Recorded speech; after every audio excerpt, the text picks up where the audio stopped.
Class 9. In this video we will solve exercise 6.3 question number 2.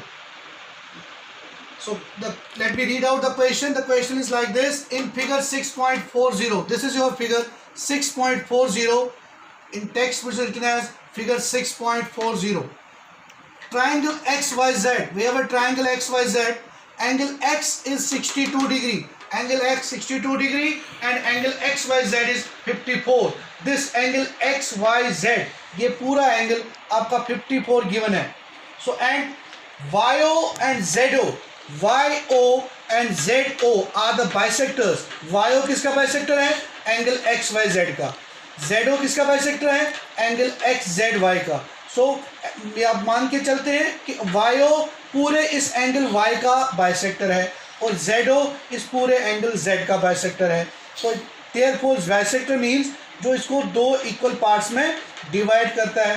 तो ये दोनों angle आपस में इक्वल होंगे. इसी तरह से ये दोनों एंगल भी आपस में इक्वल होंगे. ये एंगल और ये एंगल इक्वल होगा इतना सारा, और यहाँ पर ये एंगल और ये एंगल इक्वल, क्योंकि YO इसका बाइसेक्टर है और ZO इसका बाइसेक्टर है. अब ये पूरा एंगल 54 दिया है, ठीक है, और ये एंगल 62 दिया है. तो Y भी दिया है पूरा एंगल, X भी दिया है एंगल. तो हम Z पहले फाइंड करेंगे. तो गिवन एज यूजुअल, गिवन जो आपको गिवन लिखा होता है कि in triangle XYZ angle X is 62 degree, angle XYZ is 54, YO and ZO are the bisectors of XYZ and XZY respectively. तो आपको फाइंड क्या करना है? दो एंगल. कौन कौन से? OZY, OZY और YOZ.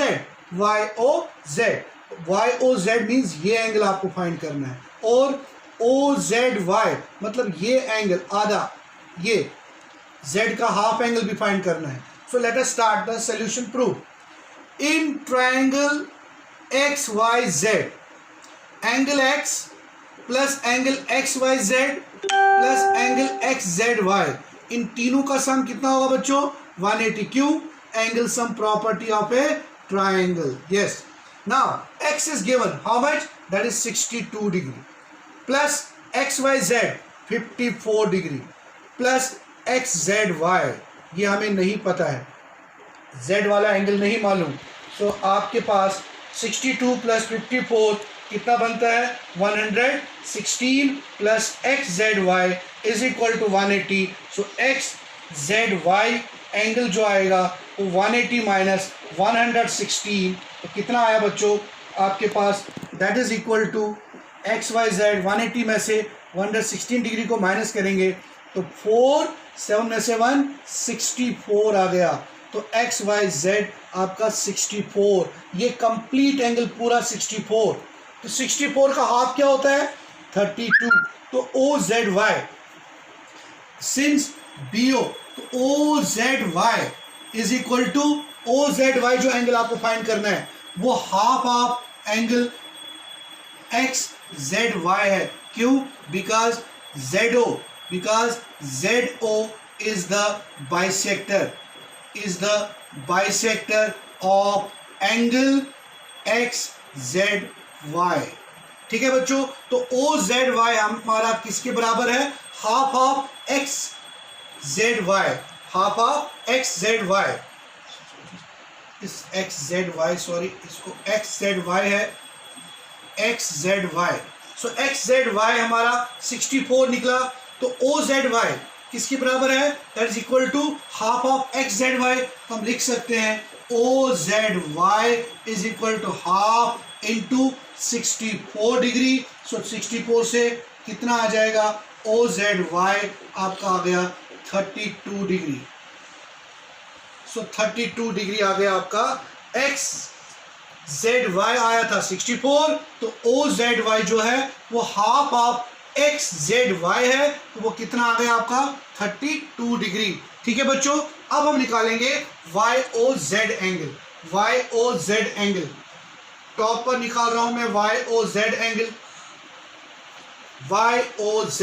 देखिए बच्चों, इन ट्रायंगल, अब हम लेंगे ट्रायंगल YOZ ट्रायंगल. इसके भी तीन एंगल्स का सम कितना होगा? वो भी 180 होगा. एंगल सम प्रॉपर्टी, कौन कौन सा एंगल? सबसे पहले हम 54 उससे पहले हम यहाँ पर एक एंगल निकालेंगे, ये एंगल OYZ भी निकालते हैं। एंगल OYZ किसके बराबर है? OYZ that is equal to half of OYZ। ये वाला OYZ किसका हाफ है? ये पूरे XYZ का, XYZ का।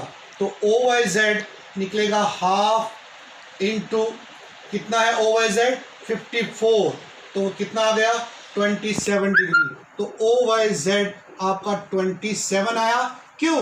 क्योंकि सिंस OY जो था इज बाइसेक्टर, वो बाइसेक्टर था किसका? एंगल XYZ का। क्योंकि OY जो YO जो था, और YO भी लिख सकते हो, YO जो है वो बाइसेक्टर ऑफ XYZ है, इसलिए ये 27। अब इन ट्राइंगल YOZ तीन एंगल है, कौन कौन? OYZ, YOZ और OZY। कितना? 180 डिग्री। क्यों? एंगल सम प्रॉपर्टी किसकी? Of triangle. तो OYZ कितना है आपका बच्चों? That is equal to 27। तो इसकी जगह 27 डिग्री प्लस YOZ आपको फाइंड करना है, OZY 32 is equal to 180। So YOZ is equal to 180 minus 32 और 27 कितने हो गए? 7 और 2 9 और 2 3 59। तो कितना आ गया आपके पास? आपका YOZ भी आ गया। दैट इज 10 में से 9 1 और 7 में से 5 2, 121 डिग्री। 121 डिग्री।